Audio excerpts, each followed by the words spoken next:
Please join me in welcoming Attorney Vic Rodriguez. Hello. Thank you. Magandang umaga po sa inyo lahat. And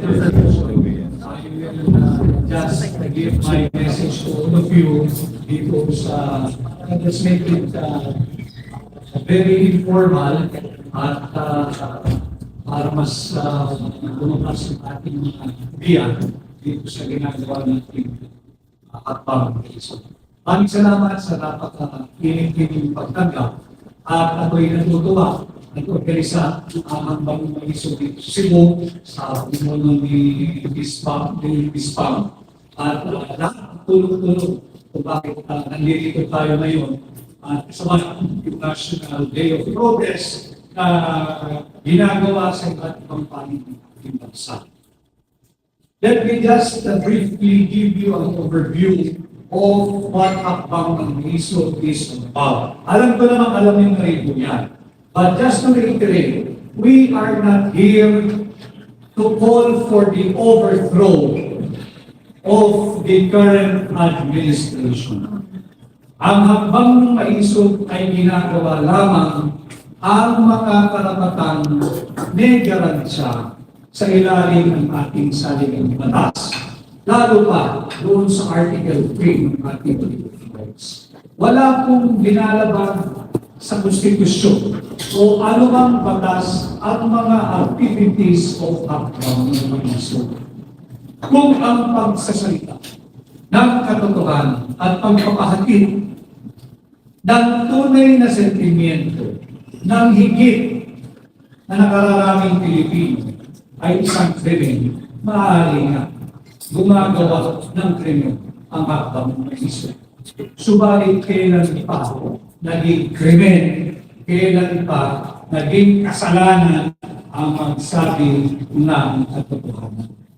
Kailan pa naging krimen, kailan pa naging kasalanan, awagin ang gobyerno sa kanilang maraming pagkukulang at pagmamalis. Yan ho ang puso at diwa ng Hakbang Maisog sa pamumuno ng TAPS Coalition calling for transparency, accountability, peace, and security. Apat na malaking paagi ng koalisyon, ng TAPS Coalition at Hakbang Maisog. Lahat tayo ay mayroong katungkulan bilang mamamayang Pilipino na kalabitin, sitahin, at punahin ang ating pamahalaan pagkasara sa transparency. Pag lahat ay pilit itinutugin at itinatago sa ating mga mamamayan. Ang mga nanunungkulan sa gobyerno ay panandalian lamang. Let's not treat them, let's not even view them like kings na kung ano sabihin ay tayo ay susunod, tayo magbabaw at wala ng tanungan, gagawin na lang natin. Hindi.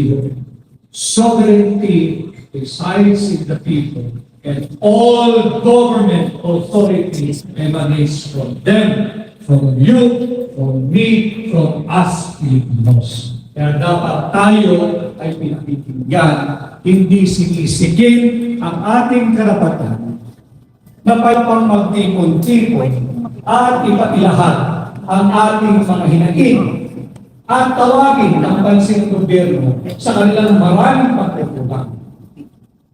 Simulan po natin doon sa usapin ng transparency. Huwag na po tayong magkatayo-tayo. Ito 2024 budget na nagkakalaga ng 5.7 something trillion pesos. Mahigit kalahati po niyan ay utang. Many will say, follow Hakbang Maisog para na silang sirang plata. Tama, sapagkat ngayon, hindi nila sinasagot yung ating demand for transparency and accountability. Of the 5.7 trillion pesos, higit kumulang po dyan ay utang. Ito'y importante malaman natin lahat.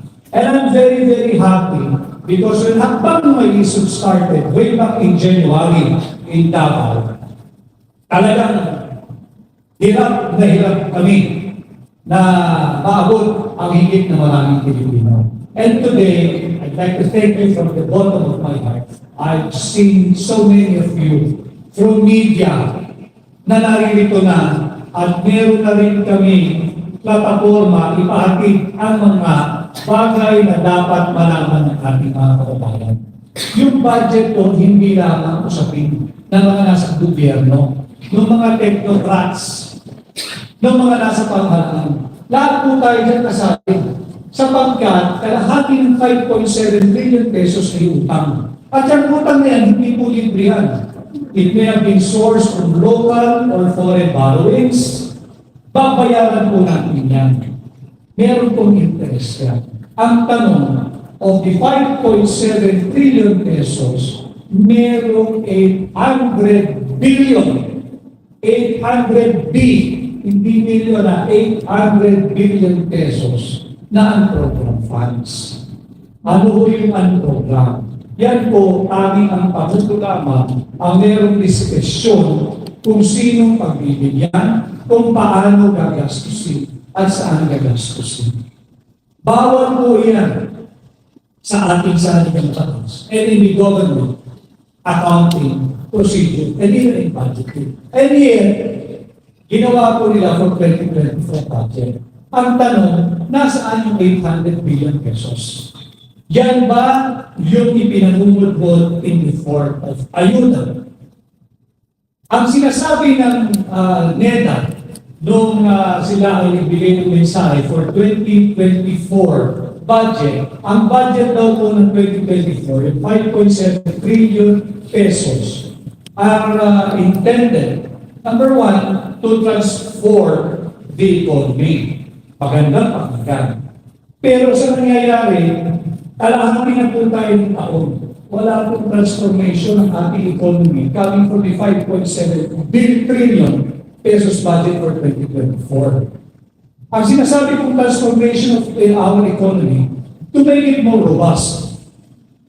Palakasin ang ekonomiya, palakasin yung purchasing power ng bawat Pilipino at bumuti ang kabuhayan ng bawat Pilipino. Hindi po bubuti ang ating ekonomiya at hindi po bubuti ang buhay ng bawat Pilipino kung ang konsepto doon sa 5.7 trillion budget ay in the form of giving away dollhouse like ayuda, like AKA, o kung ano man ipangalan mo yan. Yan po ay stopgap measure na ginagawa in terms of committing, in terms of crisis, but it will never be sustainable. Kukunin yan ng tao, yes, but how do they spend it? Instead of putting government investment doon sa mas makabuluhan at mag-yield ng long-term benefit, iniiuukli sa ayuda. Ito ay parang pamumulitin na lamang. Kakatapos lang natin supposedly ng election of 2022. At lahat, I would say karamihan, including me, ay mataas ang pag-asa na natutugtungan yung performance ng economy noong 2016 to 2022, pandemic or COVID considering. Dahil nga hindi pa naman tayo nakaka-recover sa pandemic crisis worldwide, pero pati Pilipinas hindi sumento. So yun ang hinihingi natin, transparency at accountability. Sino ang gagastos niyan? Sino ang entitled dyan sa 800 billion? Saan gagastusin? Paano gagastusin? At sino ang may malinaw na pananagutan? Ang sinasabi ay to transform the economy and significantly improve the living standard of every Filipino. January, our inflation rate was at 2.8. February, it went up to 3.4. March, 3.7. April, 3.8. May, 3.9. And just this week, we are witnessing the third consecutive week of fuel price hike. At ganun din nakikita natin ang pagpaustos ng halaga ng piso.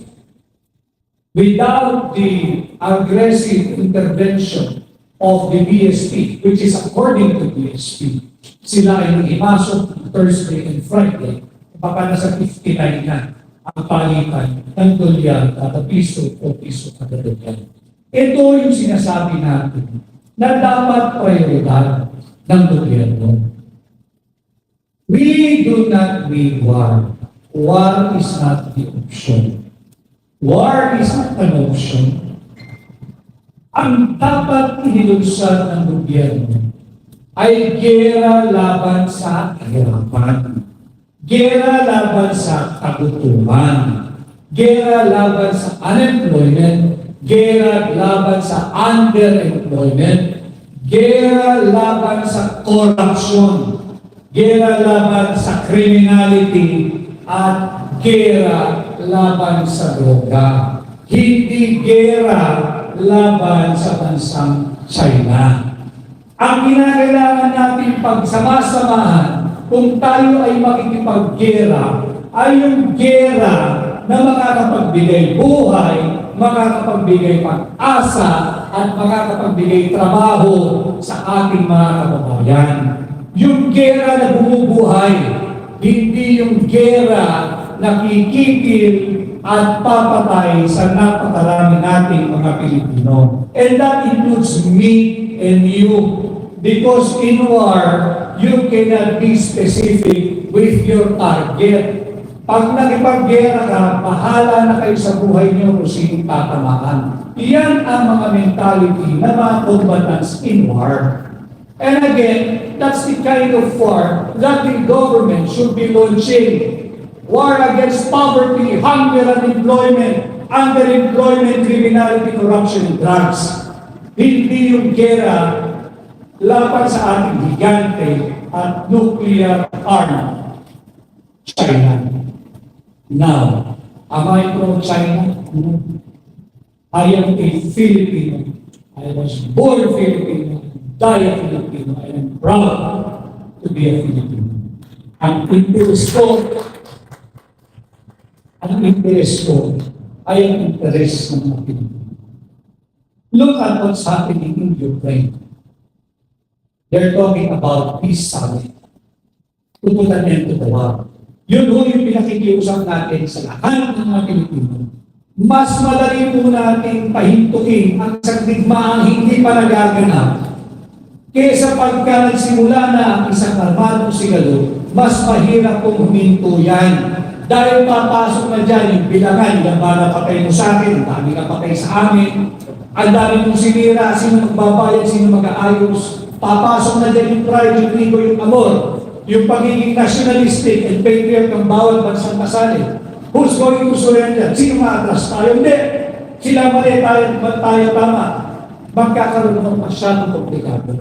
At higit na sa lahat, masyado maraming mamamatay na Pilipino. And we have not recovered from the horrors of World War II. Ladies and gentlemen, mga kababayan, mahirap pa rin tayo. Hindi tayo naka-recover ng World War II. Tapos papasok na naman tayo sa isang armadong sigalo na hindi naman natin kagustuhan. Hindi inosente in China. Maraming violations, maraming transgressions, maraming pinalabag ang bansang China. Pagdating sa usapin ng teritoryo, whether that be sovereignty or born out of sovereign rights of either of any of the claimants there. But still, for us Filipinos, sad to say, war is not an option. We are not ready. We don't need it. It will only result to needless death, unwarranted destruction, at higit na kagutuman at higit na kahirapan. Huwag tayong magpapadala doon sa very much romanticized na ironclad commitment ng Estados Unidos. Mga kababayan, sana ho maintindihan ninyo. Today is Sunday, kagaya ninyo, gusto ko rin naman kapiling ang aking mga pamilya. Bata pa ho yung mga anak ko eh. But somebody must do this. Kaya ho kami sa akbang maisog ay nasa ibang panig ngayon ng Pilipinas. upang ibatin itong mga importanteng issues na ito, upang mapigilan natin itong napipintong digmaan. Hindi dahil ito ay interes ng Pilipino. Tahasan na ito ay interes ng ating aliado Amerikano. Hindi natin interes ito. We don't stand to benefit kung magkakaroon tayo ng gera laban sa China. Kailangan natin maintindihan yung sinasabing ironclad commitment. The 1951 Mutual Defense Treaty will not come into play automatically. Kinakailangan dumaan yan sa Kongreso ng Estados Unidos. And there is no guarantee that they will authorize boots on the ground, giving their troops. Probably, what they're going to do, kagaya ng ginawa nila sa Ukraine, bigyan mo, supplyan mo ng armas, ng bomba, ng aramisan, kung ano pa. But at the end of the day, kaninong buhay ang nakataya sa ating mga sundalo, sa ating mga marines, sa ating mga navy, sa ating mga air force, pati ating mga police, pati tayo mga sibilyan. Hindi natin interest ito. Kaya nga lagi namin sinasabi sa pangmaiso, open the corridor for a diplomatic talks with our neighbor China. Ang lapit-lapit na din natin kausapin. Let us rediscover the art of diplomacy. Let's not be swayed by the American agenda. At lalo naman, malaking bagay ito, mga kaibigan natin sa media, kagaya ninyo, traditional and new media. Let's not be swayed by American propaganda or by the propaganda of the West. Hindi natin interest ito. Pag nagkaroon ng gera between China and the Philippines, I tell you, buhay natin ang mag-iisra. Ang missile ng China, very reportedly, will reach the soil of the United States. But certainly, in a matter of seconds, it will reach Luzon. Certainly ito, south kayo. Kami sa Luzon, bus kami. In no time. So, yung sinasabing we will stand with you, shoulder to shoulder, lalabang kami, hindi nila mabararamdaman pag nagkaroon ng gera. Ang buhay nila tuloy-tuloy lang. Kakain pa rin sila ng masasarap. Tuloy-tuloy ang kanilang hanap buhay, tuloy-tuloy ang kanilang trabaho, tuloy-tuloy ang kanilang negosyo. Samantalang tayo, yung mga kabataan na nakikinig, magsasara ang eskwela. Hihinto kayo sa pag-aaral. Anumang antas kayo naroon. At pagka nahinto kayo ng pag-aaral dahil sa gera, kahit sabihin mo pwede tayong online, iba pa rin yung face-to-face learning. Iba pa rin yung in-class, yung teaching and learning. Pag tayo nahinto sa pag-aaral ng isa, dalawa, tatlo, apat na taon, it may look innocent sa unang mga buwan. Pero yung apat na taon na yan, mapapatuan tayo. Magkakaroon tayo ng henerasyon na may kakulangan sa alaman, na may kakulangan sa skills, na may kakulangan sa values. At pag nagkaroon tayo ng ganyan, sino ang kawawa? Ang Pilipinas, ang Pilipino. Hindi tayo makakaahon sa hirap na dinaranas natin kung tayo ay makikipagdigma. Again, not because I am for China, not because I love China, no. But yes, you can bet up to your last centavo, I love the Philippines and I'm standing for the Philippine people. That's why we're going around and talking to different folks para ipaliwanag. Baka kasi marami na tayo. Hindi na tayo magbini-binihan ng gobyerno itong Marcos administration. Baka pag marami na tayo nagsasalita, hindi na nila kayang magmanhid-manhiran at magbulag-bulagan. At pag dumating yung panahon na yun, hindi na rin nila gagawin yung pagmamalabis at pag-abuso sa ating saligang batas at pagpili sa ating malayang karapatan na magtipon-tipon at payapang magpahayag ng ating salubin. Yung tungkol naman po sa ating ekonomiya, hindi sagot ang gera. Tatanong ko sa inyo, Ang inyo po bang 1,000 piso ngayon ay mas maraming nabibili kesa sa 1,000 piso ninyo noong nakaraang linggo? Yung 100 piso po ninyo, bukas o sa Tuesday, mas marami ho ba kung litro ng gasolina ang sukatan, ang may kakarga sa motorsiklo, jeep, kotse, truck, bus, van ninyo, kesa sa 100 piso ninyo last week? Maghinay-hinay po dapat yung nasa pamahalaan. Ang kailangan po ng Pilipino, trabaho, pagkain, katahimikan, kapayapaan, hindi hirap. Hirap na nga ho ang napakarami sa ating mga kababayan, makakain ng 3 beses sa isang araw. Papasok ka pa sa hirap. Wala ka nga maibigay na murang bigas. Uunahin mo pa ba yung missile, yung pangkrudo na mga gamit ng pangmilitar, ang iyong navy, ang iyong mga barkong pandigma, ang iyong mga tangke, ang iyong mga jeep, ang iyong mga truck? Uunahin mo pa bang gastusan niya kaysa pakainin mo ang nagugutom mo populasyon? Maling-mali ang nagiging prioridad ng pamahalaan. At huwag naman nila makasamain kung pinupuna ng mga kagaya namin at kagaya ninyo nakaisa sa layunin ng hakbang ng Panginoon ang kanilang pagkukulang. Sapagkat hindi naman ito kalabisan sa party natin. Today marks the full 2 years of this administration. 2 years in office, and they have yet to show any concrete achievement, and they have yet to present to the public any concrete accomplishment, except for pushing us to break the flag against China and successfully transforming our economy into an ayuda nation. Yan ang kanilang accomplishment. Wala pong dignidad sa ayuda.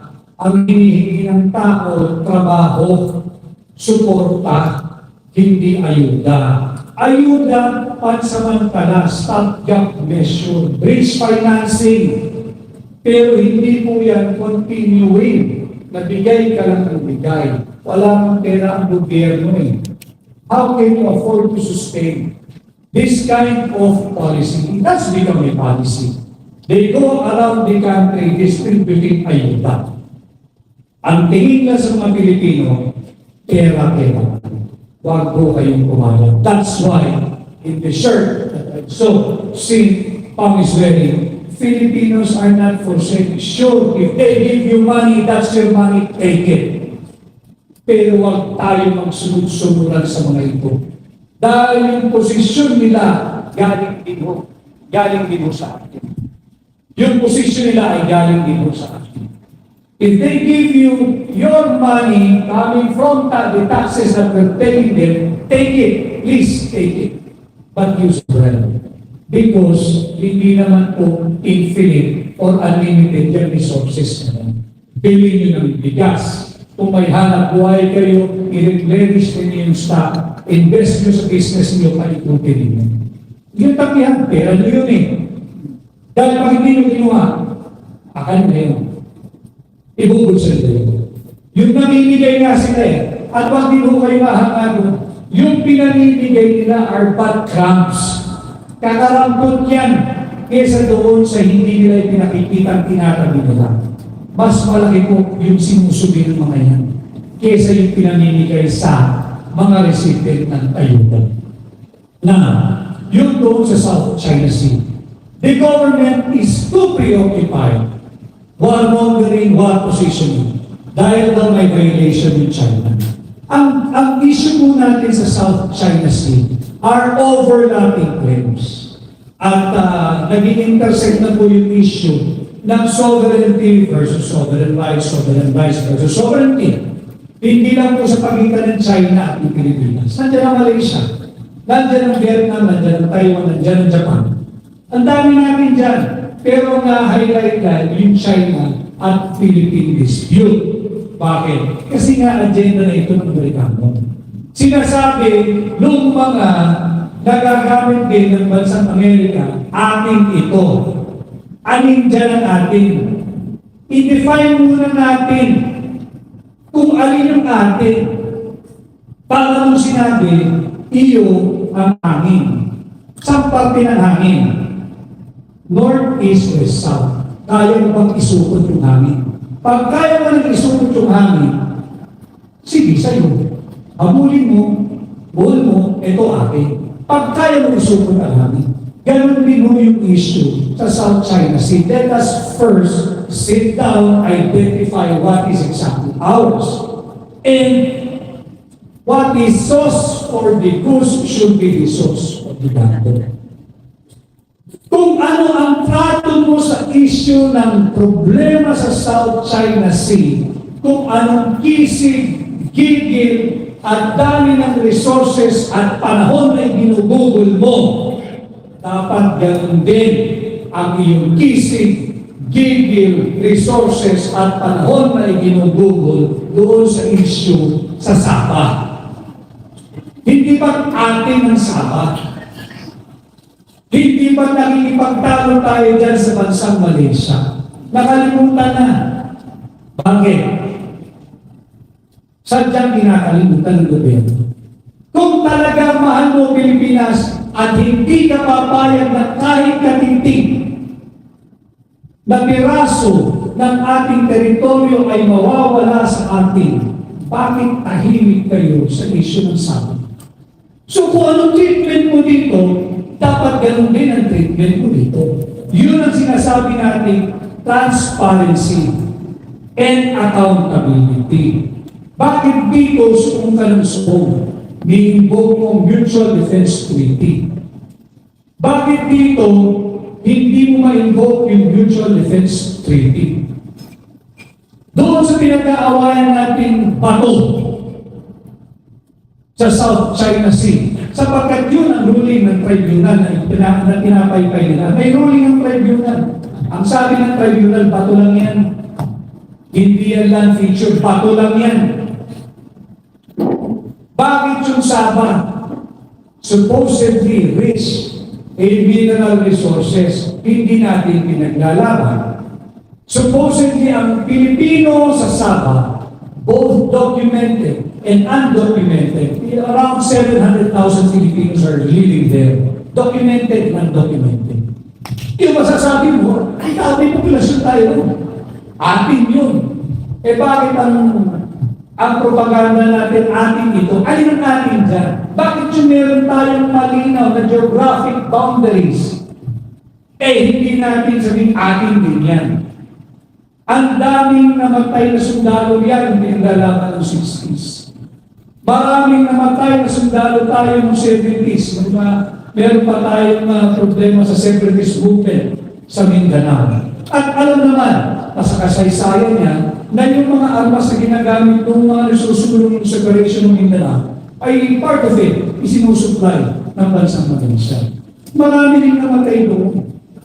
Dito, you keep on provoking China and hoping that a Philippine, wag naman, a Filipino sailor, a Filipino Navy, a Filipino military, ay maging disgrasya to trigger yung pinagyayabang nilang Mutual Defense Treaty. No, it will not trigger the Mutual Defense Treaty. Because there is no clear territory to defend. Disputed pa nga eh. Panay kabaligtunaan. Atin ito, pag tinanong ng atin dyan, may dispute pa nga. Hindi pa nga na-resolve pa. Yun na nga eh. Makikipagtalo ka sa hindi malinaw kung alin ang atin at alin ang kanila. Pag-usapan natin. Let's open a permanent and dedicated channel for diplomacy. Pakipag-usap tayo. Hindi dahil duwag tayo. Because that's the only option that we have for now. Wala tayong kakayahang pang-ekonomiya. Wala tayong kakayahang military. Yung Navy natin, wala pa rin. Nag-improve na through the years, but no much compared to China.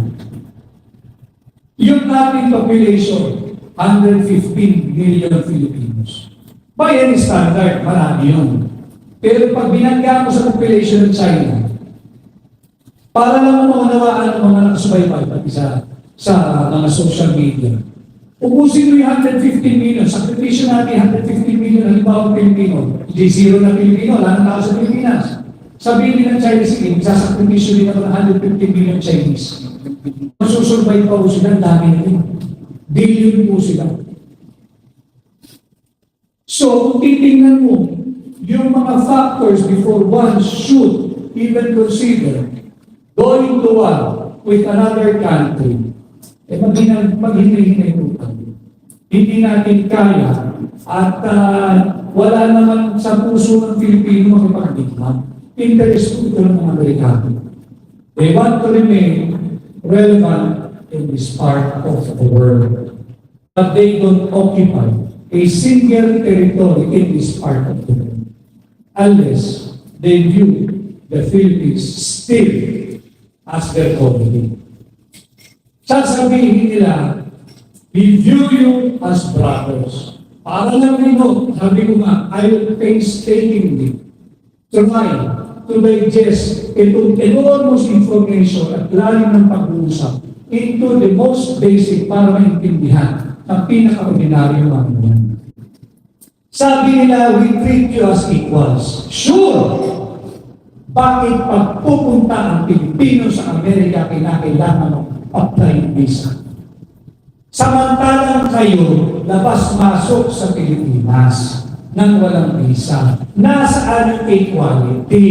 Nasaan yung reciprocity? Nasaan yung brothers tayo? Hindi nila tayo tinitingnan na equal. Hindi nila tayo tinitingnan na equal. Why don't they open their borders as well? Sa ating mga Pilipino, kagaya ng pagtanggap natin sa kanila. Tayo po ay sovereign state. Meron po tayong pagkakasarilan. Dapat meron tayong say kung sino makakapasok at hindi basta-basta papasukin. In the same manner na meron silang karapatan papasukin at hindi tanggapin kung sino man ang ayaw nila. So doon pa lang, hindi na nagsasabi ng totoo yung ating mga kaibigan, Amerikano. I am not against them. America is beautiful. America is progressive. I have many relatives and friends society there. And they're doing well. But, ibang usapan, pag inalaro na ang kinabukasan ng bansang Pilipinas at ng mga Pilipino. Trust me, pag nagkaroon ng digmaan sa pagitan natin ng China, and even if China would intend to retaliate directly dito sa nagpapagalaw ng digmaan ng usapin dito na papunta sa digmaan, hindi aabot ang missile basta-basta ng China sa Amerika. Tayo, in a matter of seconds, in a matter of a think at the most 1 minute, lalapag dito yun. Tayo ang lihado. Buhay natin ang mag-i-disrupt, hindi buhay ng mga kaibigan natin Amerikano. Dapat magkaroon open a permanent and direct diplomatic channel. Pero, para ito ay maging matagumpay, exclusively between the Philippines and China, excluding the United States of America. Because if you will let them join into the mix, we will not resolve anything peacefully. Interes ng Pilipino ang dapat numero uno, hindi interes ng mga Amerikano. Now, yung doon po sa nagaganap na hakbang na may isog sa iba't ibang lugar. Naging aktibo na rin ho, salamat sa mga kagaya ninyong nasa traditional at new media, sapagkat namulat na ho ang kaisipan at kamulatan ng mga Pilipino. Importante ang tinig ng higit 2-point-something million Filipinos working abroad, residing abroad, whether permanently or mga nagtatrabaho lang. Sapagkat sa kasalukuyan, 2 years na ho ang kasalukuyang administrasyon. Still, there is no viable economic activity inside. They have yet to present any viable economic activity. And yet, hindi nila dinidinig ang hinagpis at tinig ng mga OFW. Why are OFWs important? Because in the absence of a viable economic activity, yung kanilang dollar remittances amounting to 33.49 billion US dollars last year, yan po ang dahilan kung bakit somehow nagsusurvive tayo. And yet, hindi nila pinapansin ang tinig ng mga OFWs na ang alala lang nila pagpanahon ng remittance, pagpanahon ng eleksyon.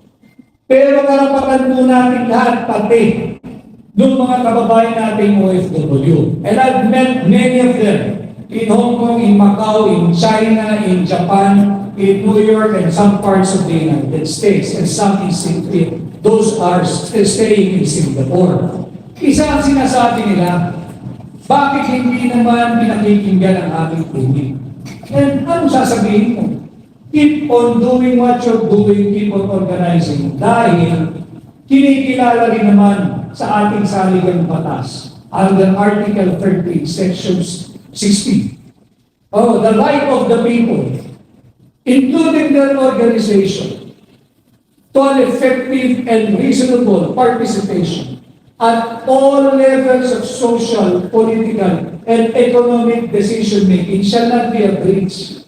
Stakeholders po yung mga yan, hindi mo pwede isang tagihan. At karapatan nila yan na kinikilala, nakaukit at ginagaransahan ng ating saligang batas. And that is why TAPS in Akbang ng Iso ay naririto calling for the government to uphold, to defend, and to respect our Constitution. Ito nga meron tayong gumaganang saligang batas. E inaabuso nila at inuyurakan ang karapatan ng bawat Pilipino. Paano ba? Pag hinayaan natin, paglaruan nila yung ating saligang batas. Which brings me to another core advocacy of Akbang ng Iso. Huwag po tayong pumayag na alikutin nila ang ating saligang batas. Huwag tayong magpapadala na economic provision lang ang aming gagalawin. Dahil kaya huwag tayo mahirap hanggang sa ngayon dahil masyadong restrictive yung mga economic provisions ng ating konstitusyon. Wrong. Kasinungalingan. Maling-mali. May problema, hindi perfecto ang ating saligang batas. Pero bago mo tingnan ang problema ng konstitusyon, pumunta ka muna doon sa very basic, if not the heart, of why we are speaking for today.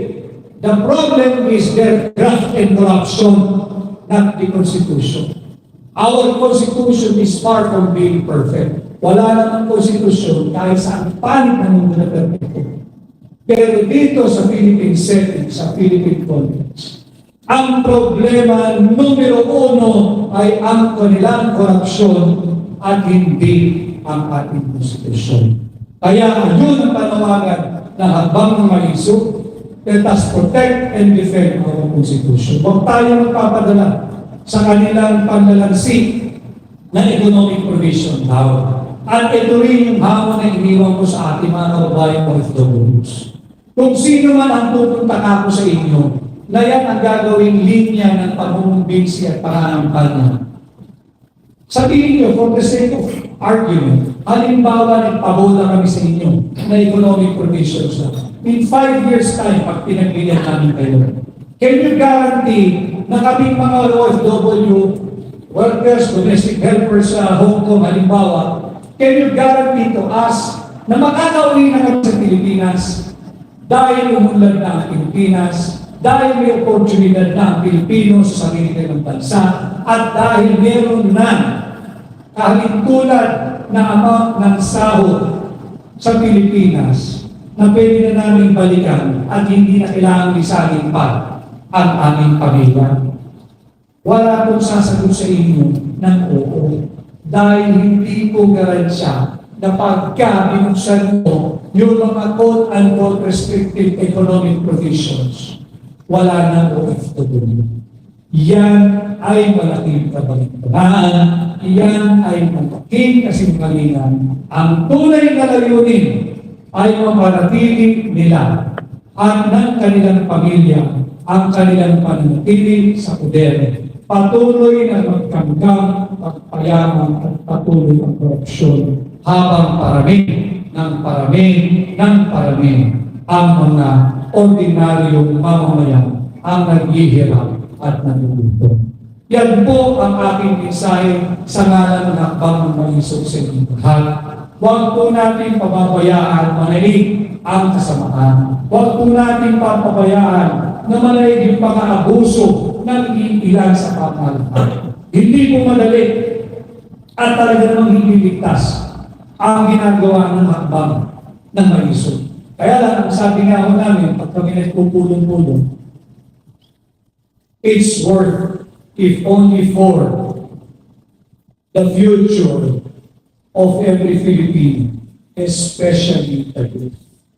Sapagkat pag hindi po natin napigilan, itong pagmamaniobra nila, patungo tayo sa digmaan, patungo sa paglalapastangan ng ating saligang batas, mas mahirap po natin i-rectify itong malaking pagkakamaling gusto nilang gawin laban sa Pilipino at laban sa Pilipinos. Bilang pagbukas, nakikiusap po ako sa lahat ng Pilipino. Sama-sama po tayo, alampagin natin ang administrasyon. Interes ng Pilipino ang unahin, hindi ng banyagang Amerikano. Maraming salamat.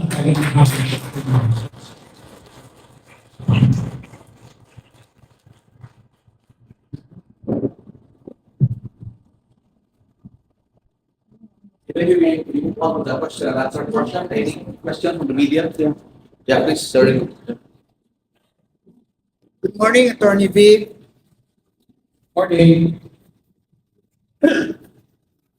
Vic Osmeña of Daily Tribune and BYNA Radio. You were with the Marcos administration, being the executive secretary or the legal president. At this point in time, Attorney Vic, why is it that, while you maybe you were outside na kulambo ka na, pero why now that mukhang ang dating po natin ay anti-Marcos na ikaw ay private masyado from organizing sa campaign period hanggang sa pagkapanalo ng presidente, hanggang magiging president ka. Bakit po ganito ang sitwasyon? Bakit ganito po na si Attorney Vic Rodriguez ay nagkasama sa maisog at medyo ang posisyon ay anti-Marcos? I am not anti-Marcos, I am not anti-Vico. I am pro-Filipino. At ang pagkakaibigan ay sadya mong tatalikuran kapag ka ang nakatayan ay ang kinabukasan ng bansa at ng bawat Pilipino. Alam mo ninyo, hindi ako antay-Vico. Antay ako sa maling pulisiyang isinusudo ni Pangulong Bongbong. Bongbong and I, we were friends. He was good to me, and I believe I was good to him. Kaya nga kami nagsama ng mga. Yan ang antay-Bongbong. Hindi ako anti-Marcos. I have nothing against him personally. But look at what's happening to the country. Look at the direction of the country. When we were planning, when we were dreaming, that one day, when this campaign will be very successful and you will be blessed with another chance na hindi lahat ay mabibigyan ng pangalawang pagkakataon, we will do well para sa mga bata at para sa mga darating pang Pilipino. Yun ang aming pact, if you may call it a pact. At yun ay malayo-malayo na sa mga nangyayari nila. And I feel greatly responsible and accountable. Dahil alam naman nila, ako pa rin ang ipaharap sa inyo noong mga panahon na yung mga nakapaligid sa kanya ni Anino ay ayaw ibigay sa Anino. Yun ang totoo. Marami rin naman akong nakumbinsi na bigyan nila ng pagkakaroon. Give him a second hard look and try to know him more. And baka ito na ang magpapatuloy yung days of the then incumbent administration. And I was all for it. Pero yung nangyayari ngayon, hindi na po ito interest ng Pilipino. Hindi natin interest ng Pilipino. Hindi rin naman dito, kasi pro-China kayo. Eh anong tawag doon sa issue nga natin sa Sabah? Nakalimutan na o sa dyan tinatabunan. Dapat siya, kung masigasig ka dito sa issue ng South China Sea, ganun ka rin dito. How do you call now the government na hindi tinitingnan yung issue at claim natin sa Sabah? Pro-Malaysian sila. Yung mga nagsasalita, nagiging kritiko ng maling polisiya, traidor kayo sa Pilipinas at kayo ay pro-China. O hindi tanongin natin, paano yung sa Malaysia at sa Sabah? Sino nag-traidor sa Pilipino? Wala na, hindi na nga nila napapag-usapan. So going back, I'm not against him, I'm nothing against him personally. It's all policy. At pinabukasan natin lahat ito. Ang kinakailangan natin ituloy, yung mga nakikita natin mali. And karapatan ng bawat Pilipino magsalita sa mga nakikita nilang pagmamalabis at maraming pagkagulan ng pamahalaan. Yan ang totoo at yan ang totoo. Sa planning stage, kasi follow up lang, Attorney Vic. Kasi sa planning stage ng Marcos administration, doon kayo. Yes. Talagang nakadikit kayo at alam nyo ng programa politikal, programang kultural, programang ekonomiya. So parang, siyempre, ang publiko nagtatanong ngayon, what happened to Attorney Vic Rodriguez na little president biglang ngayon. Kahit whether we like it or not, Attorney Vic, yung mga pananalita mo, sinasabi natin na hindi anti-Marcos, pero right now, we are criticizing the present administration sa kanilang mga polisiya na kasama po kayo, na supposed to be, planning stage at implement it. I will always side with the Filipino people. I have said this many times, and I'll say it again. I will always side with the Filipino people. And again, I feel accountable and greatly responsible for his victory. And I think, with all humility, I have the right to say that, not to brag about it, but to profess to everyone how guilty I feel every time I see and witness day in and day out for the last 2 years na namamali na yung tinataha na landas ng kasulukuyang administrasyon. People still call me every day. Wala akong magawa, wala akong ang sinasabi nila, wala akong kaming boses, wala kaming tinig. Can you be our voice? Hanggang kaya ko, okay. Not for me. Kundi para sa Pilipinas. Kundi para sa Pilipino. We only have one country. At itong napipintong digmaan, pag hindi natin naaabatan ito, I tell you, mas mahirap mong i-rectify, mas mahirap mong pigilin ang isang digmaan nagsimula na kesa sa isang napipintong digmaan pa lang. That is why I am very, very intense and passionate and vocal with the advocacy of Akbang ng Mag-isip. No to war, and let's push for peace.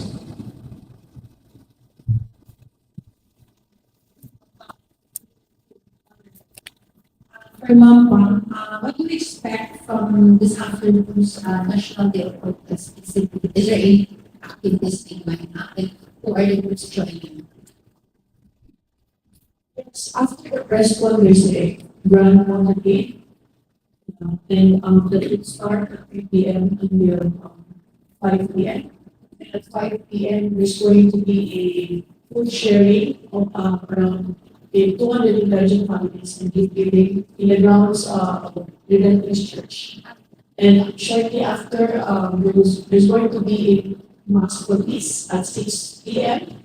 And afterwards, kind of like outside the church, near the Father Roman shrine. That's actually in Redemptorist Church. Yeah, we have to be in the vicinity of in the church because it's safer. Kasi alam mo naman how things are going. And dagdag ko lang yung kay Ma'am. Just like any advocacy and just like any advocate, we have to bring it to the consciousness, the real issues. We have to bring it to the consciousness, hopefully, of each and every Filipino. So that when decision time comes, it's up to the Philippine people. We have to bring it to the consciousness of each and every Filipino. Mula ina. At kung dumating yung panahon, kinakailangan tayo ng desisyon. Halimbawa, gera o kapayapaan. Eh, nasa sa inyo. If you want to choose the path of peace, well and good. If tatalo ng mga pro-war ang kapayapaan, eh siguro, yun ang ating tadhana at yun ang ating magiging sa But bago dumating yung punto niyo, kami sa habang ng piso ay umaasa na maipahatid na natin sa lahat ng sulok ng Pilipinas yung mga bagay na dapat lahat tayo ay may say. Walang mayaman, walang mahirap, walang pobre, walang makapangyarihan. Ang nakataya dito, buhay nyo, buhay ko, buhay namin lahat, at ang kinabukasan ng Pilipinas at ng Pilipino. Kaya dapat tayo lahat may pakialam.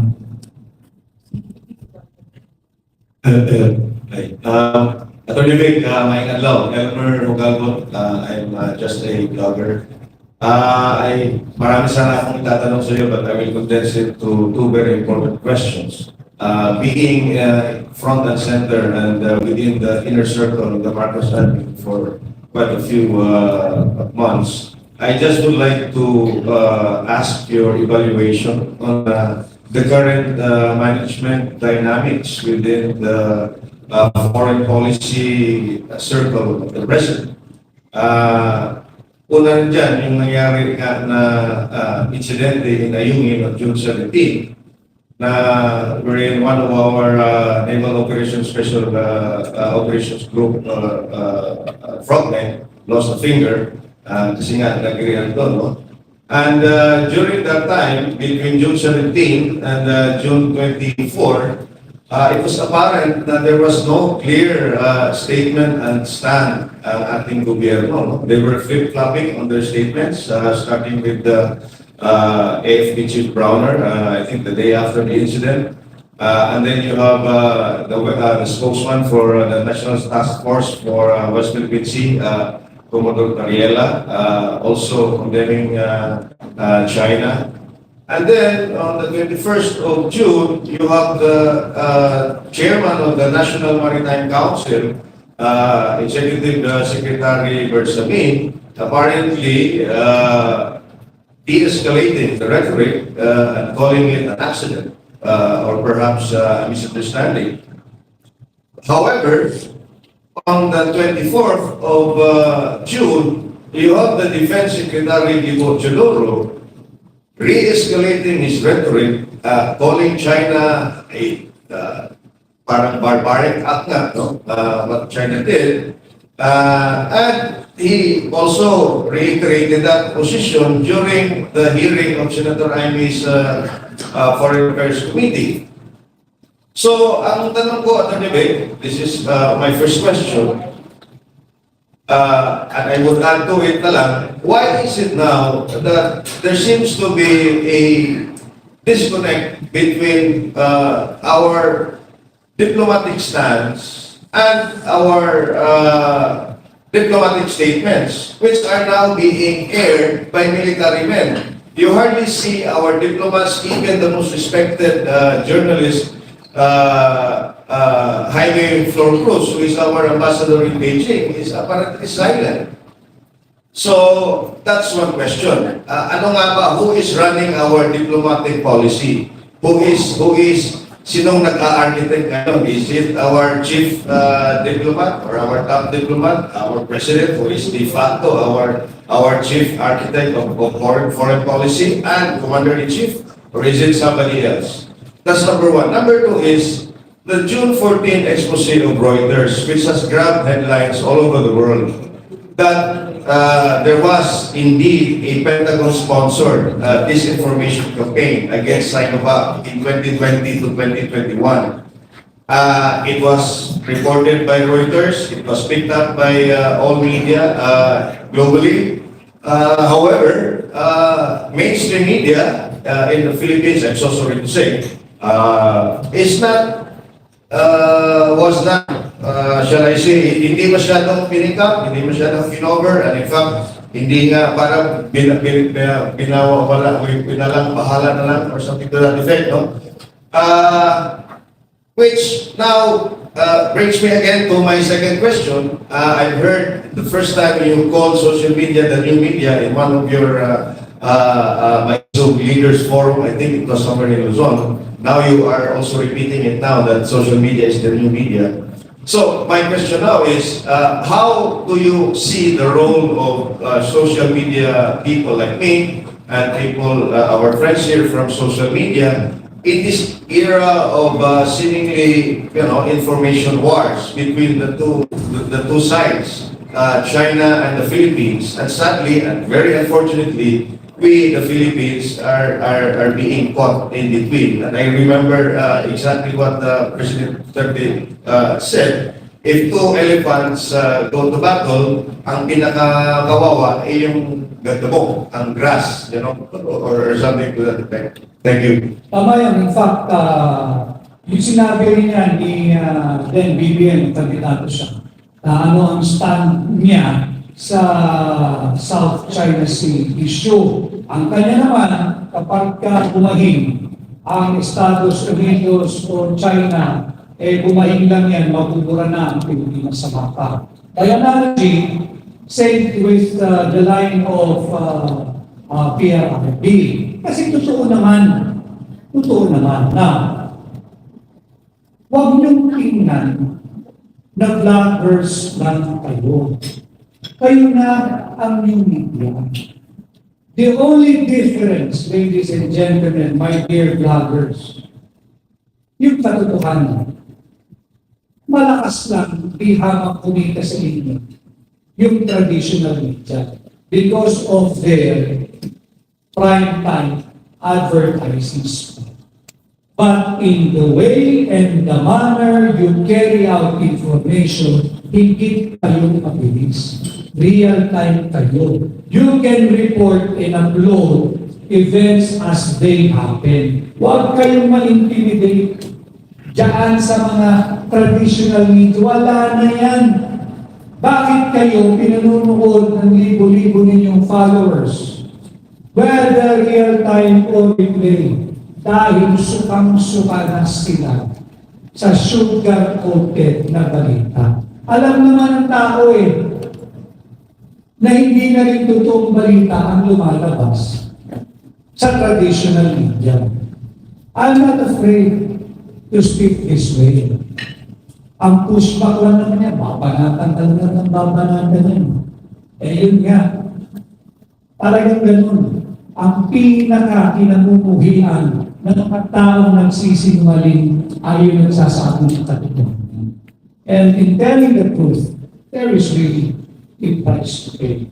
It's just up to that person or to that group if you're willing to confront that threat na babalatan ka na. Ganun talaga ang buhay. May gawin ka o wala, babalatan ka. May gawin mo yung tama. Yan, siya naman. Kaya huwag niyong isipin yung sarili niyo na second class media. No. You are at par. And the way most of you present your discourse to the public through your platforms, I tell you, mas kahanga-hanga pa ang inyong diskurso. Of course, hindi mo may iwasan ba dyan, nagre-recontent at ang trabaho lang sa buhay ay manira, ay kumana. Huwag na natin pansinin, walang society perfect. May ganun talaga eh. And you just have to take the good with the bad. That's life. Sige lang. But huwag kayong yung sa mga kalsada, huwag kayong mababalhimuhan sa traditional media. You are already at par with them. And keep on improving. And continue elevating the public discourse the way you have presented yung inyong mga platform. At kaya nga from the beginning sinabi ko, papasalamat ako sa inyo. Because I do not know how far will be the gaze of Hakbang ng Magisog without the new media, without social media, without you. Kaya muli on behalf of Hakbang ng Magisog, maraming salamat sa inyo. Now, to your question.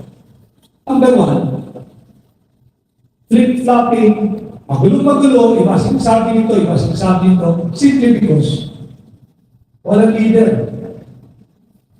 Absent yung leader. And this has been my message in Davao City as early as January. Yung ang pinag-uusapan pa lang ay yung charter change that the president must step up.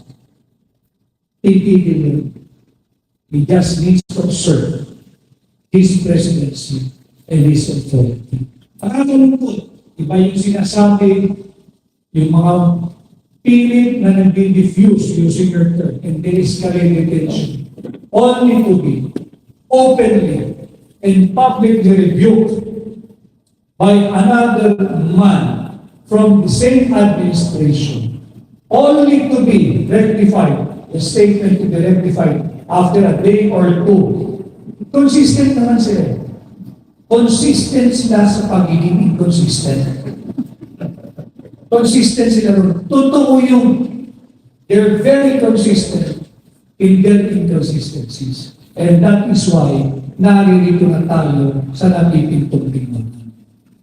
Sino ba ang nag-provoke noong June 17 incident? Ang China ba ang umagrabyado sa Pilipinas? O ang Pilipinas dahil merong unseen but obvious hand, big hand na nagmamaniobra nito, ang nagtutulak para magkiskisa ng ating mga puwersa dyan sa South China Sea. Someone, you said, called that act barbaric.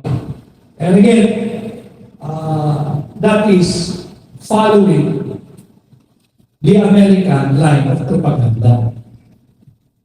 Are they really sure our friends, our American friends, gusto ba talaga nilang pag-usapan yung pagiging barbaric? Because we will go back to that part of our history. Sometime 1902, what they did in Sabah sa mga kababayan ng Bisayari. They turned Sabah into a howling wilderness. Let's not forget he is an American. Colonel Jacob Smith, I think, eventually ended his military career as a general, nag-promote pa. Pero sinulog niya ang kanyang mandato nun sa kanyang sundalo.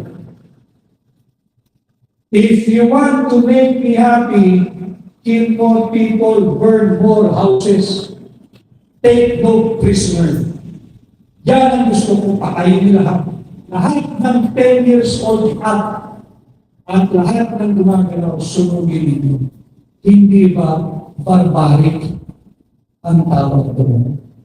So, balik tayo sa sinasabi ko, interest kasi dapat dahil ng Pilipino ang ating itinutulak, hindi ng Amerikano. Please, disgrasya tayo pag-interest. ng Amerikano. Ang kailangan natin makakain, yung basic muna. Ang kailangan ng Pilipino, pag-aralin yung kanilang mga anak sapagkat ganun pa rin naman yung storya eh. 30, 40 years ago, kailangan anak matapos ka para nang sa ganun, pag ikay nagkaroon ng degree, hopefully magkatrabaho ka, bubuti ang estado natin sa buhay. Yan ang pa rin ang storya. 30, 40, 50 years down the road, yun pa rin ang storya. Ibig sabihin, hindi na tayo naalis sa point A. Hindi na tayo napunta sa point D, E, F, G. Napako tayo sa point A. Yung kwento noon, kwento pa rin ngayon. Eh pag pumasok pa tayo sa digmaan, pupunta tayo sa negative A. Kung may mas mababa pa sa negative A, doon ang punta natin. Paatras tayo ng paatras, hindi na tayo usap. Now, I'm taking notes of what you've said. Dapat ang DFA ang may mandato pagkadating sa foreign policy or issues with foreign nation. Hindi ang military, hindi ang Coast Guard, hindi ang armadong ahensya o component ng ating gobyerno. It must be someone coming from the Department of Foreign Affairs. Pagkat yan ay yung panlabas ng pakikipag-ugnayan sa mga bansang, sa mga independent state and nations, hindi pwedeng military. We might be accused of us, the one militarizing the issue. Iba yung sinasabi ng civilian authority, he will be, alam niya na susundan niyo, I will not name names. But this guy openly rebuked somebody who is much, much higher than him in the hierarchy of governance. You're just there at the bottom, not to demean him. But you do not rebuke in public somebody who is much, much higher than you, if not the ultimate representation of the president. Why are they allowing him to do that? Somebody must be moving him. Somebody more powerful than the one that he publicly rebuked. So who is leading this country? Sino ba ang leader? Nasaan ang ating hinahal? Yun ang kinakailangan natin makita. Now, yung sa vaccine scam, nung pananakot noong COVID pandemic, iba na rin ang naratibo, di ba? Na, alam mo, tumulong sa atin. Lahat ng tulong kailangan natin dahil nagsa tayo, talaga, tanggapin natin yun. Hindi tayo pwedeng choosy, ay mahirap tayo kung sinong tutulong, sinong sasaklolo, lalo na ng panahon ng pandemya. Of course, well and good. Pero mahirap naman yung pamukha na generous sa atin ang Amerikano. Because remember, well, namin bigay na salamat. Pero dumating yan, nung apaw na yung supply ng vaccine. They have to secure first their population. Okay yun. Natural yun. 2 inches old, pandemya yan. Pero huwag naman ipamukha na generous kami sa inyo. Nagbigay kami ng so much because what you've given us is not coming from what little you have, but rather from the excess of what you have. Hindi generosity yun, surplus yun. You have flooded us with vaccines na sobra-sobra sa inyo. Pero nung gipitan, alam mo na kayo, na yung population ko, okay lang din yun, ganun talaga eh. Hindi natin mababago yung katotohanan na sa ating budget. Again, at the pain of being accused as traitor and pro-China, ang direksyon ng China nun eh, to save humanity. Bigay niyo yung available vaccines, happy, and we will produce more. But, wala silang propaganda machine kagaya ng Estados Unidos. But that's between them. The two superpowers, problema niya. Ang sinasabi ko lang, bilang tulong sa iyo, tinulong ko tayo. Babalik tayo sa charter change. Yan, ilan na ba ang talagang basis ng Amerikano dito brought about by EDCA? Babalik tayo sa ating karapatang malaman. Binanggit ko kanina, Article 13, Section 16. Of course, sinususundan pa yan ng Article 2, Section 28, yung ating right to know, at yung Article 3, Section 27, yung right to information on public matters on public interest. Bakit walang nagpapaliwanag sa atin? They are keeping us in the dark. Hindi tayo kapritsoso na humihingi ng bagay na malaman dahil gusto lang natin. Diyo, dahil yan ay nakaukit sa ating saligang batas. Ang hinihingi natin, yung sinisigaw natin, respect the Constitution. When you respect the Constitution, that goes without saying, you're going to accord your every citizen, every Filipino, respect that is due him. And at least yung ating karapatang malaman sa mga patungo, ano ba ang katotohanan, paano ba ginagastos ang pera sa kapatid. Next question from Sir Lily Bustillo. But before we proceed, maybe we can allow the ladies first to get some lunch. Ladies first. Sorry. Yeah, good afternoon, Attorney Lily Bustillo from PYKCB for National Media. And rest assured, Attorney, that every word that comes from the mouth today will be reported well labis po and tomorrow in our news program as well as in the commentary programs of our radio station. My question is, you were talking about the 800 billion that program funds coming from the 5.7 trillion peso budget of the national government. This was a program for dole-out, as you said, for ACA, for other assistance. And this is actually a political gimmick by the national government given to the people, of course, for political reason. So, if given a chance, Attorney, what would be your alternative in the utilization of the 800 billion pesos? Yes, sir. Thank you. Thank you, Amy. The 800 billion on program funds, precisely, we do not know exactly yung nature niyan. Why? Hindi nila pinag-uusapan. Ayaw nga nila pag-usapan. Tinatago nga nila eh. Kaya nga ang tawag insertion. Nabukin nila. Now, ay dagdagan ng dagdag. Sige nga, kung ikaw nandun, anong gagawin mo?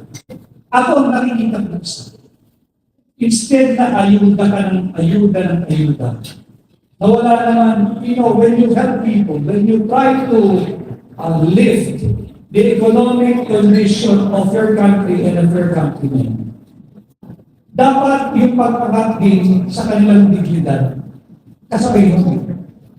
Dahil hindi aangat ang pamumuhay niya kung ang tingin nila sa sarili ay masyadong maliit at kalabing penge lang. Kung sa yung termino natin sa kalsada, kalabing penge ng nililus na. Ang isang pwede saan maging beneficiary o recipient ng ayuda, total pinamimigay mo eh. Pinamimigay mo, walang pera-counting na yan eh. They're moving for the modernization of the jeepneys. They're trying to phase out the traditional jeepneys. In a way, dapat naman, dahil napagtiwanan na that mode of transportation. Ang nagiging problema, sinasabi ng mga kooperatiba, wala kaming pera, we cannot afford a unit of yung pagpamalit ninyo sa aming jeepney, yung traditional jeepney. Mag-corporatize kayo, maging kooperatiba kayo. And then pautangin kayo ng gobyerno, certain amount, hindi nga nila kaya. Kaya nga nagsimula sila, binata pa sila, jeepney driver na sila, lolo na sila, jeepney driver pa rin. Yung sinasabi ko kanina, hindi nag-improve ang kanilang pagbuhay. Instead of ayuda, which runs into billions of pesos, God knows how much, bakit hindi nagkumuha ng isang pilot area? For example, Cebu City, ilan ang kooperatiba? Instead na ayuda, mga driver, operator, ito pera, seed money, coming from the government. Pag hindi nyo na-manage yan, at manage yan, to face you out. I think that's better. Mas may pag-asa ka, putting public investment into something that will work and something that you can measure whether it's improving or not. Kesa bigay ka lang ng bigay. Yun ang isang pagpalang nakikita ko, which unfortunately, we're not the government. They have their own idea on how to better dispose of the funds, but they're not disposing it any better. Wala doon ang kanilang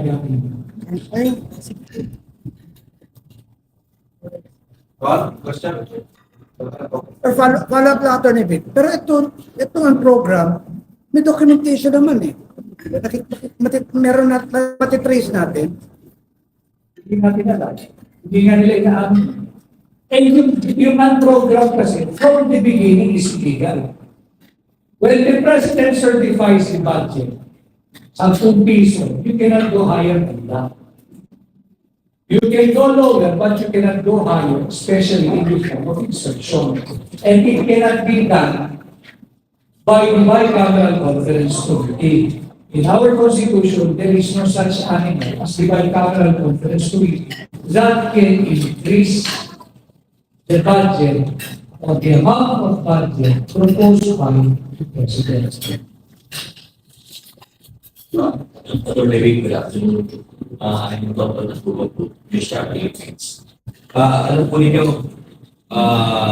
for lack of what, a good description, ang sabi ko very loaded yung mga statements to the subject, kagulat po, hearing it from you.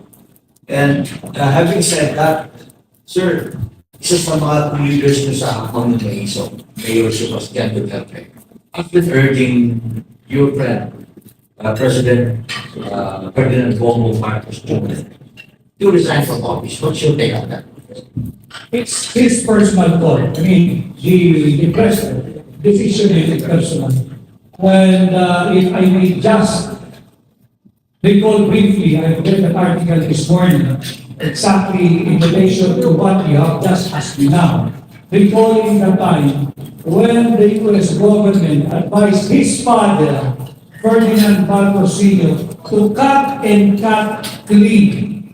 At ang nakalagay doon sa article na nabasa ko kanina umaga, if there's one commendable character of former President Ferdinand Marcos Sr., inunan niya yung interest ng bansa and he heeded the call of the Americans to step down.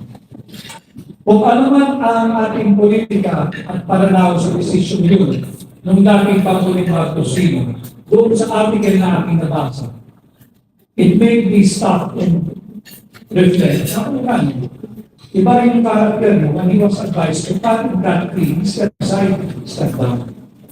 And it's a good test of character, strong will factor. Yung maganda. As in response to your question, well,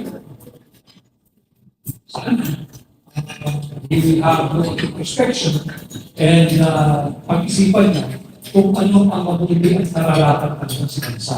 Meron ba na makakot na tayo? Ang kinakailangan na, ay nai-interest sa ito. At lagi ng tingnan, bisitahin niya yung mga magagandang plano at magagandang panalitan na binitawan niya. At namin, campaign ng 2022, hindi ka magkakamali. Again, anong prueba ko? Why am I so confident to say hindi siya magkakamali? Binoto pa nga ng tao, nanalo pa nga. Despite in spite of him, being one of the most verified political personality in our country. Ibig sabihin, naniwala at gusto yung sinasabi mo. At bakit kaya naman mag-debate doon? Pwede nga at yung kabaliktaran ang gagawin niya. Pinagpil namin. If I can only still somehow advising in some matters, the things will no longer be the same. The trust of the Philippine people will no longer be high. But, sayang, wala tayong magagawa. For as long as he is the man on top, we can only wish him well. Dahil pag yan sumansal, sama-sama tayo hinahita.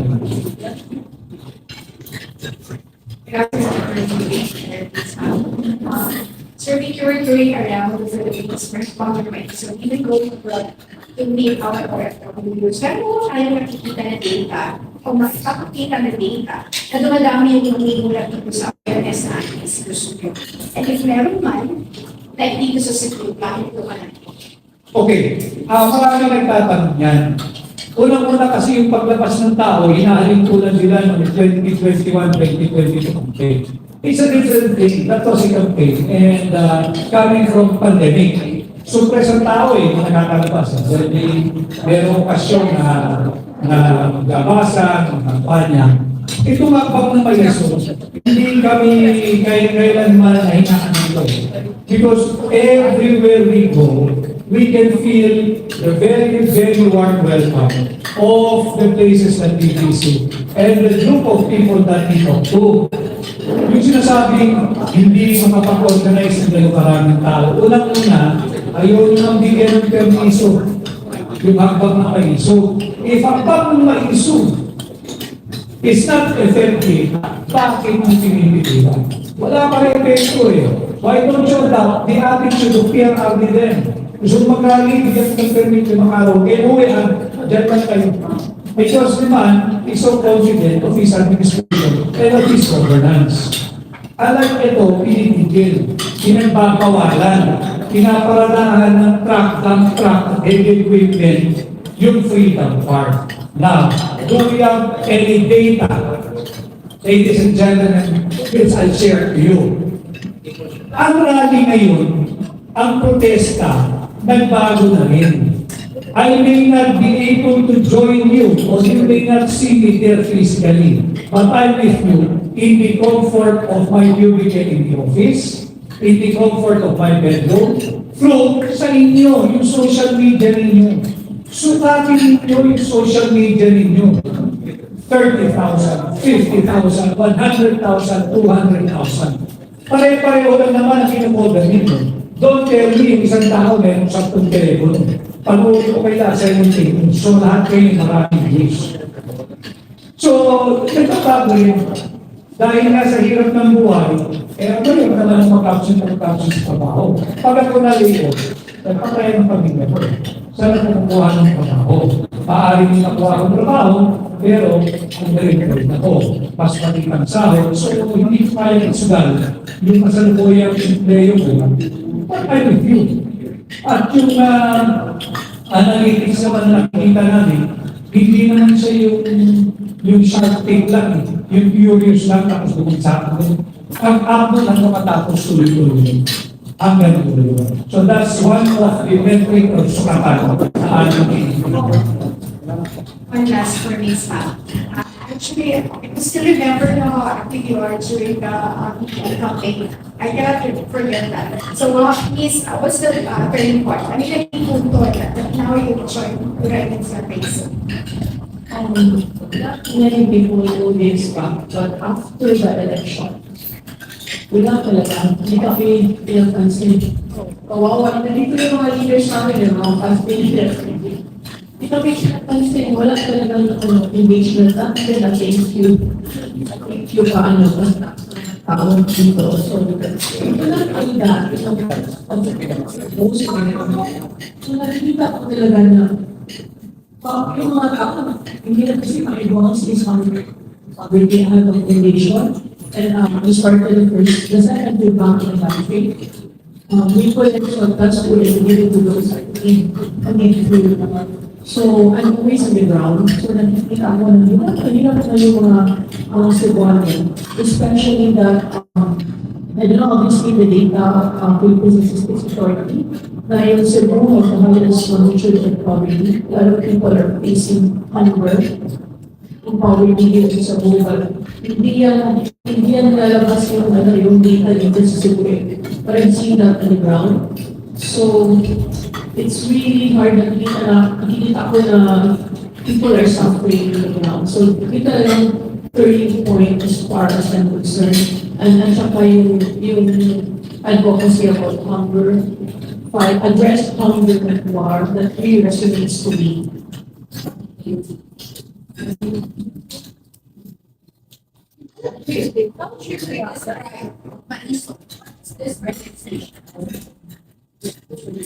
Marisog is a movement. Ito ay pinusahan na pilihin yung transparency, isang pamumuno at liderato niya pagkalinaw, pananagutan, kapayapaan, seguridad. Yan ang hakbang ng iso at yan ang transformation. Founder, chairman, president. Of course, wala hierarchy. It's a grouping of like-minded individuals who are patriotic. And ang gusto lang ay tuloy yung mga maling nangyayari sa pamahalaan. Of course, you cannot disassociate President Duterte because ang coming out party, if you may call it as such, ay dulo sa Davao. Talagang ikikita ni President Duterte. Pagkalagi namin siya nakakausap, kagaya ka gabi, we spoke Red Casal. Yung tao, nagkakitirahan na siya, but he's forced to look at the reaction. Kasi nga, yung mga nangyayari, yung mga kanyaratan, this is not kagayang pinasisimplify nila. Kasi nga, ayaw nilang harapin, they do not want to confront the real issues that are besetting the nation. This is not about Duterte Marcos or Marcos Duterte, no. This is about the many serious pressing concerns that is this nation. Last two questions. Any more questions? Your take on the recent pronouncement of Sara Duterte and the three Dutertes, Go, Paolo, and Pastor Arani were saying. That's the beauty of democracy. Yung gusto mo kandidato, pwede yung kandidato. At for as long as you're qualified, pwede yung... And sa mga election, it's different. Although, the filing will be here. Although, hindi natin. I can't forgive myself if I will not ask you this question. You've been there in the corridor of power. Who is Lisa Arnetta Marcos in the Senate?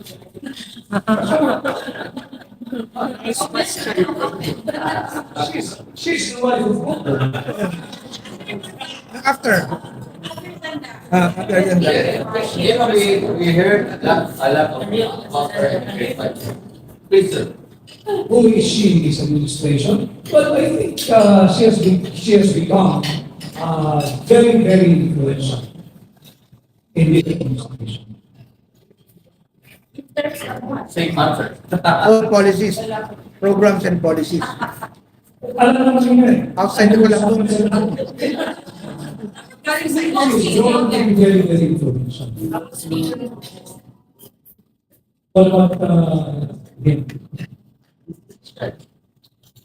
kapag sa ako simple, ang Pangulo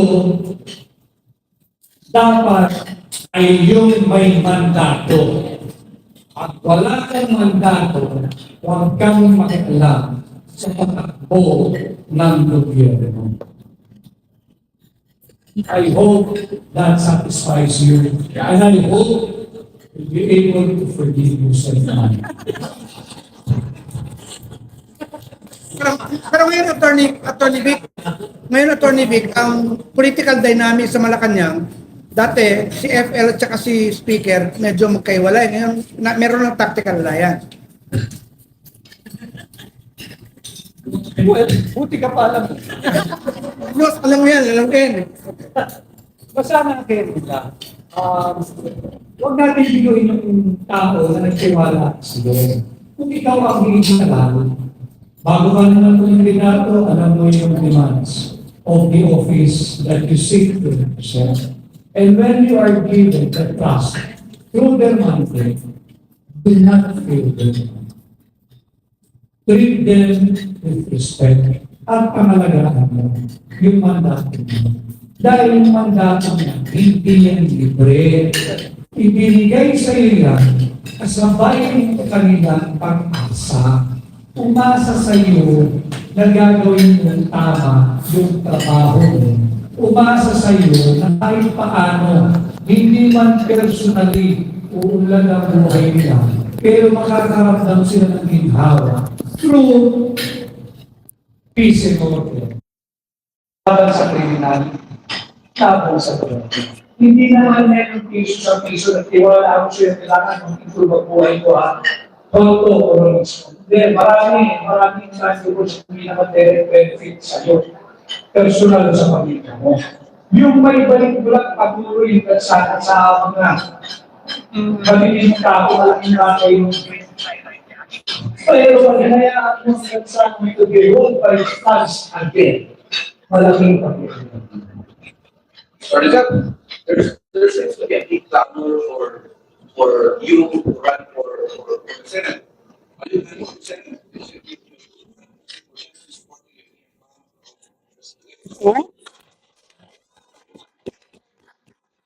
Hindi. At kagaya ng sinabi ko, kailangan yung yung trabaho, yung posisyon na gusto niya hindi isa. Okay? If I apply to the Philippine people to consider me to be one of their senators, kailangan buusan ko hindi lang sinisipan ko kundi sa puso at iwa ko yung trabaho ng senador. Dahil pag ako'y lumapit sa inyo, at ako ay pinagbigyan ng hindi nyo binigyan, hindi ko pwedeng isipin na mas talaga Guys, forgive the audio. meron kasakiban na tiwala, pag-asa, at hope for a better tomorrow. Yan po po. So ngayon po, thank you for saying that. Thank you for committing your help this early. But wala pa ho akong desisyon kung ako ay kakandidato bilang senador. I've talked to many people, kami rin nagsabi, I'm considering, yes, but I'm still in the process of discernment. Dahil, of course, I also have my own family to think of. These are not political people. And of course, kagaya ng mga magulang din, you want to be as protective as you can when it comes to your family. And my kids are still very, very young. And the eldest is 14. And I love them so dearly.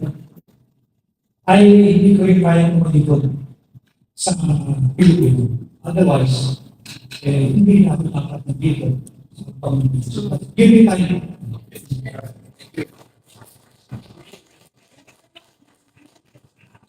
Attorney Vic, my last question.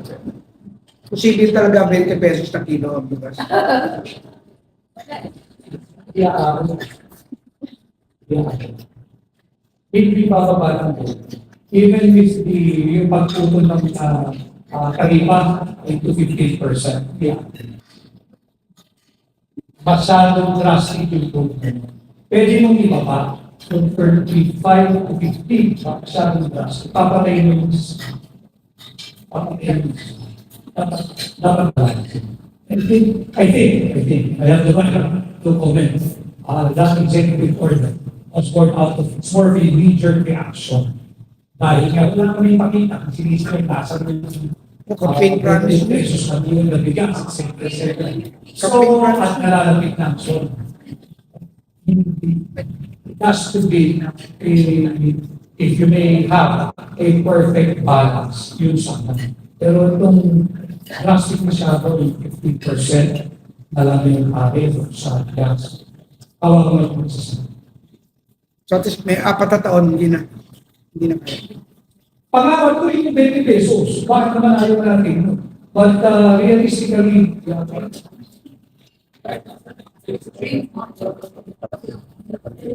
Questions before we end today's session?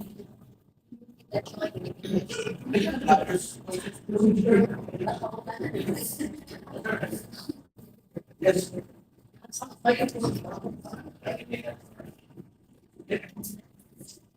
Morning, attorney. I'm just curious, attorney. You've met a lot of people for this movement. Can you just share reception ng mga tao? Is there a difference sa Luzon, sa Visayas? Anong reaction nila towards it? So, yung mga tao, consistent. Masama loob, disappointed, to the point of galit. Galit, number one, bago tayo bago sa punto na makikipagpigmara tayo. Wala tayong pera. Let me take you back. Maybe the latter part of last year. Refresh your memory. Ang headline, China, Taiwan. Wala tayo. Wala ang Pilipinas. it is only some kind of thing. February of 2023, na biglang talagkat na tayo dyan sa usapin ng gera sa South China Sea. This is just part of the U.S. Policy of pivot to Asia. They were so scared of their experience during the time of PRRD na hindi sila siga dito sa Pilipinas at wala na silang mautot na bansa. Tayo na lang naman na bubulan nila eh. Di sila ubra sa Malaysia. Hindi sila ubra sa Vietnam. Hindi sila ubra sa Singapore. Tayo na lang eh. Ang welcome host kahit magiging pinagkulang, sumusunod eh. Namuntikan sila doon. So, now we're back to the Red Jams. And you get ka, kung 5 bases, 9 na ngayon, yung kalapate. Bawal lang bawal na bases, di ba? Noong 1991, sige, paso ng ating Senado. Pero, usapang kwentuhan, magpapagamit na lang tayo. Sana narinig ka na lang, wala tayong pera eh. Siyang na basis yun eh. Diba, ginagaling mo na yung prostitution. Wala ka lang naman big pera. Sana sinigay mo na lang. Bayad na lang kayo. But they cannot do that kasi nga, magiging treaty subject to the approval of the Senate. They're making the Senate now irrelevant. So, wala. Ginawang mere executive order. Paano yung binigyan mo nag-host ka ng bases? Not 1, not 2, not 3, but 9 bases. And you have just put the country and the Filipinos into harm's way. Nasa peligro tayo because of a flawed decision when it comes to Last question. Vivek, what do you think is the impending Trump win in the U.S. election this November? What do you think is the significance in terms of the American policy in the Indo-Pacific and how do we view it as Filipinos if presumably Donald Trump is here? should it be a Donald Trump return to the White House? Like most of you, if not all of you here with me today, I'm hopeful that he will unplug yung Ukraine war and then the tension here sa South China Sea and try to be more diplomatic in his approach towards Russia and China. But I'm also not ignorant of the fact that it's not just the White House or the President of the United States who will have a say on whether to go or not to go to war with China using the Philippines as their platform, launching public policy. Maraming elemento yan eh. The State Department, the Pentagon, the military platform. But ayoko naman maging pessimistic. I hope, with a Trump presidency, pinagdadasal ko yun, may mangyari sana super big event na nailayo tayo dyan sa peligro ng biglang. Kawawa tayo, maniwala kayo, kawawa tayo. But Trump said, I want them to stop dying. Questions? For Vic, I just want to thank you because I know you're in the plan all over the country today because it's a national day of protest, but pinagbigyan kami na you're in Cebu. So I cannot thank you enough on behalf of us here. Thank you ever so much.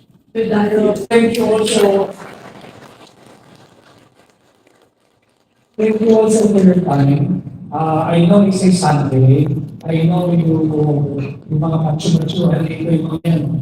Ako ng labar. Hindi na matuto yung salamat for being with me. And away from your family somehow, you devoted much of your time today. Thank you.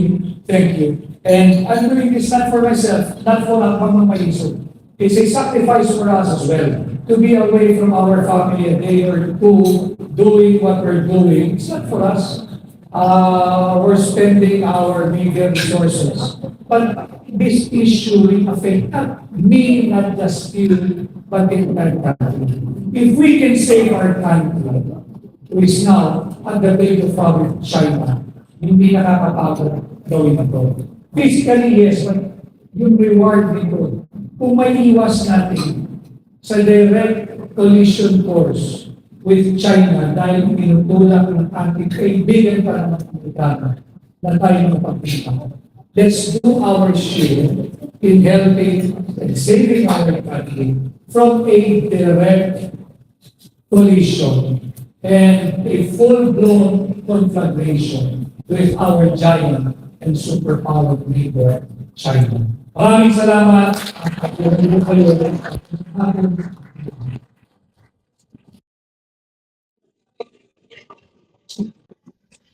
Thank you everyone na nakitambay sa atin. It's almost, I think, 2 hours, no? Maraming salamat po sa inyong lahat. So, I know you guys, nakikita ko sa comments na nagkakaroon ng parang arguments, bakit ganun yung tanong nitong isa.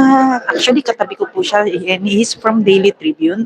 And I think yung mga ganong questions na hostile and all, no, I think those are necessary questions. And we have to remember na not everyone had the chance to actually ask him about the question, about those issues. That's why ako natutuwa ako and masaya ako na may mga ganong tanong na lumalabas, because you also see and realize now how consistent is the story of Attorney Vic Rodriguez sa pagsagot niya ng mga tanong na yon, no?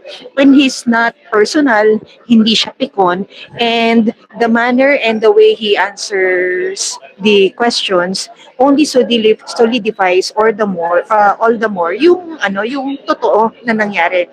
Kasi I think Attorney Vic Rodriguez is very consistent sa mga sagot niya, unlike maganda yung sinabi niya kanina, no?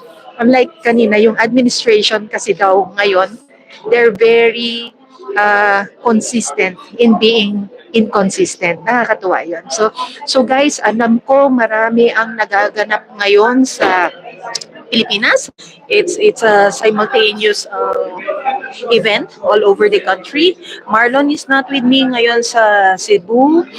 He is celebrating his mom's 75th ba, Marlon? Birthday. Let's see kung I honestly do not know, no? Pero si mother nagse-celebrate ng kanyang birthday ngayon and Marlon is with her. So I joined Attorney Vic to cover this event and to be with our kababayan na Cebuanos. Alam nyo, na-starstruck ako ngayon kasi ang na-meet ko ngayon si Sir E.B. Jugalbot, yung laging kapartner ni Miss Joey sa mga vlogs niya. So he's over there. Medyo lumapit lang ako dito kanina kasi nga yung mic, medyo issue ninyo yung volume. So guys, we have to go. We'll see you again and thank you so much po sa lahat na nakitambay sa atin ngayon. Please visit Team Replay po tayo. Bye-bye.